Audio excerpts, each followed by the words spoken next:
आदरणीय दर्शकबिन नमस्कार। म हुँ कार्यक्रम प्रस्तुता मिसन विक भने तपाईहरू हेर्दै हुनुहुन्छ मेरो आवाज टिभी।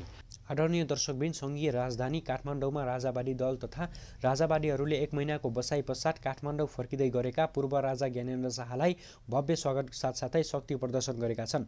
यसैबीचमा राप्रकाका प्रमुख सचेतक तथा प्रवक्ता ज्ञानेन्द्र शाहीले एक स्ट्याटस लेखेका छन्, जसमा शाहीले भनेका छन्, जनताको इच्छा र आकाङ्क्षालाई बन्देज गर्ने चेष्टा सरकारले नगरोस्। सम्माननीय प्रधानमन्त्रीज्यूलाई नै आज काठमाडौँ एयरपोर्टमा गएर राजाको स्वागत गर्न हार्दिक अपिल अनुरोध गर्दछु।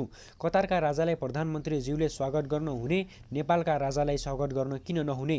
राजा सबैका साझा हुन्, प्रधानमन्त्री र राष्ट्रपतिका पनि राजा हुन्। यो 16 वर्षमा लोकतन्त्र मचायो, अझै पुगेको छैन। गाउँ गाउँमा तोले राजाहरू छन्।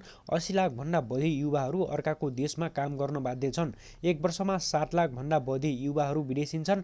उद्योग बन्द गर्यौ, कलकारखाना बन्द गर्यौ। राजाहरूको पालामा नै निर्माण भएका, निःशुल्क उपलब्ध भएका स्वास्थ्य, शिक्षा जस्ता आधारभूत सेवा सुविधाहरू पैसामा बिक्री गर्ने र बेच्ने धन्दाहरू चलायौ। अदालत कार्यकर्ताको बनायौ, प्रहरी कार्यकर्ताको बनायौ, कर्मचारी कार्यकर्ताको बनायौ, शिक्षक कार्यकर्ताको बनायौ। भ्रष्टाचारले तिमीहरू दङदङती गनायौ। तिमीहरूलाई अझै केका आधारमा विश्वास गर्ने? अब तिमीहरू जस्ता भ्रष्टाचारीहरूलाई तह लगाउनका लागि एउटा संस्था चाहियो, जसलाई भनिन्छ राज संस्था।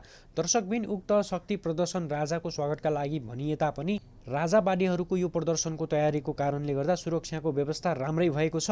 उक्त आन्दोलनमा ज्ञानेन्द्र शाही, दुर्गा परसाई, अनिल बस्नेत जस्ता नेतृत्वकर्ताहरूको सहभागिता देखिन्छ।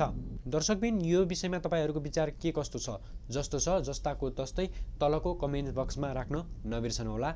धन्यवाद। हेर्दै गर्नुहोला मेरो आवाज टिभी।